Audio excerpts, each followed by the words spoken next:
इंसान बाज औकात तबीयत की नासाजी के सबब से या ज़हनी तौर पर किसी टेंशन और प्रॉब्लम या परेशानी के सबब से या हालात के सबब से या काम पर जहां हम जाते हैं कोई ऐसी बात हुई कि हमारा ब्लड प्रेशर कुछ हाई हो जाता है और हम अपने आप में वैसा फील नहीं कर रहे होते जो शायद गुजरे कल या गुजरे परसों फील कर रहे थे, और यूं हमारे मजाज में, हमारी सोच में एक गबार सी, एक तब्दीली सी आती है।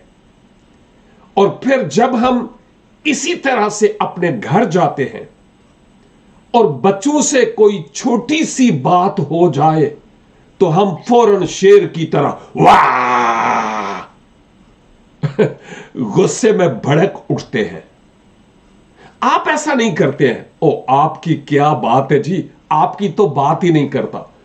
कुछ लोग मेरी तरह हैं जो शायद इस तरह करते हैं, और बाज़ औक़ात शायद अपने घर से सुनने में मिलता है,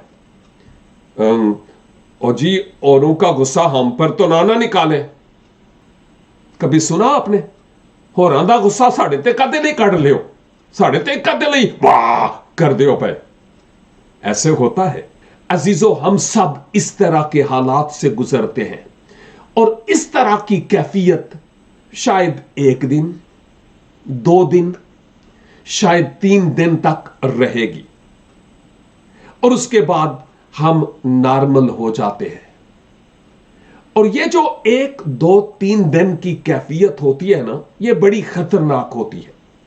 इसमें हम बोलें या ना बोलें, गुस्सा करें या ना करें, हमारे प्यारों को हमारे चेहरे के तासरात से ही पता चल जाता है कि हम भरे फूंके हुए हैं।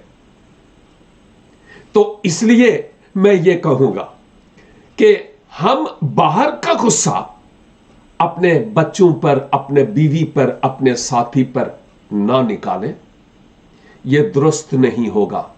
खामोशी इख्तियार करें, खुदा के रूह को मौका दें, दुआ करें, कलाम पढ़ना शुरू हो जाए और खुदावंद से कहे, खुदावंद मुझे अपने इस तरह के जज्बात पर कंट्रोल करने का फजल अनायत फरमाइए, ताकि मैं अपने बीवी और बच्चों के लिए बरकत, खुशी, बहाली और इत्मीनान का सबब हूं।